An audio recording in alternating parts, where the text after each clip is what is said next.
Well, this is the perfect time of year to float in the pool or to sit under an umbrella on the beach with a good book. Elsie Sousa from Bookstore One is here to help us make our summer reading list. A lot of people have a lot more time to read in the summer, Elsie. So we can't waste our time, though. We got to make this count. We do. We have to just keep going. So the first book we're talking about is La Rose by Louise Erdrich.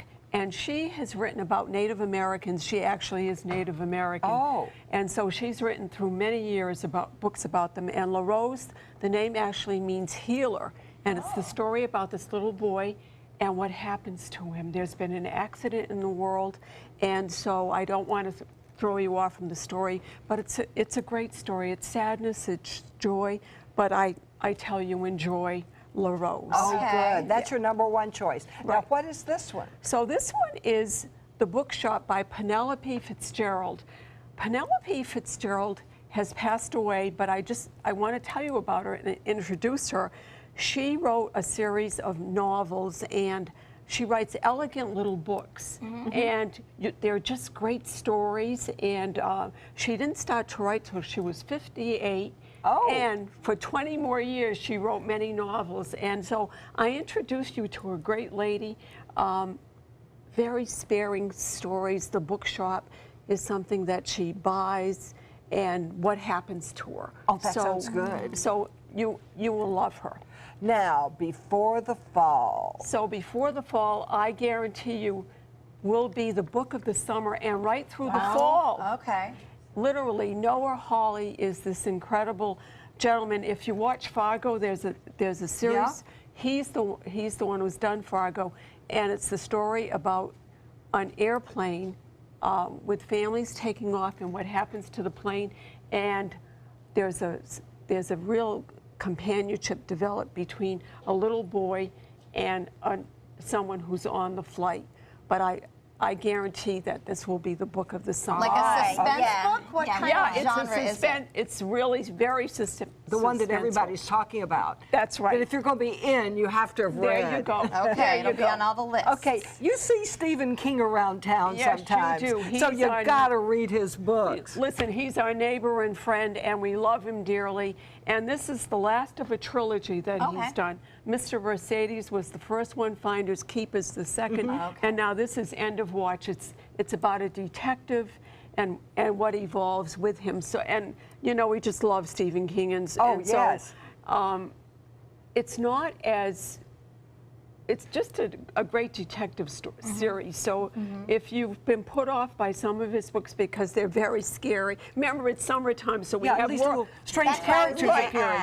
Is it one of those things where it's going to be terrifying, like where you're afraid? No. This series here that he's done, starting with Mr. Mercedes, is not one of the frightening ones. Do you have to read the other two before you read this one? You really should.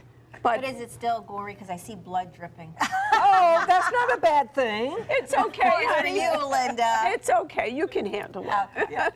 Really. So the next one is a great story. Actually it's an autobiography. It's The Rainbow Comes and Goes by Anderson Cooper. Oh. And his mother, Gloria Vanderbilt. And so what happened when Gloria Vanderbilt was 91, she's 92 now. Oh, my. She became ill, and Anderson knew a lot about his mother, but he decided to start a dialogue with her over a course of a whole year. They started to email back and forth, and so this is the result of it. So he finds out many things about her through her very long, distinguished life, and she gives him a lot of advice. So it's a great story. And I think you'll love it. They had like they had that special on PBS. Is it similar to that? That's exactly right. Oh, wow. Yeah, so it's just a very good read, and I think you'll love it. I remember her so well. She was a great designer. I'd like to see what she was really like. And we've got one more. And one more is Imagine Morphia. Imagine Morphia. And it's a coloring book, and coloring books continue on their steady course, and this is one of the big ones that will happen this summer. And it's a series of animals, objects, and landscapes all melded together. So that should be one of the big coloring books. So keep you busy. So you Keep read you one, busy. then on the plane you can color. There you go. There you go. And none of them are too long, so you can finish them pretty quickly in your Absolutely. spare time. Do you see that more in the summer, that there's a trend for shorter or lighter types of books? There is, but you know, people, they just love to read in general, so they just keep going on whatever it might be. Obviously, I mean, I love to read the beach reads too, and and Bookstore One certainly has a collection of them, and whatever's going to just pique your interest. You know, if you don't read, you only live one life. If you read, you live the lives of all of these It's a people. great way to look at it. I love that. Thank you so much. Thank you so much, and happy summer to all. All right, and we have to get before the fall. It's the summer read. There you Of go. course, Bookstore One's on Main Street. Run down and check all these books out. Next, we're going to sweat to help us stretch in hot yoga.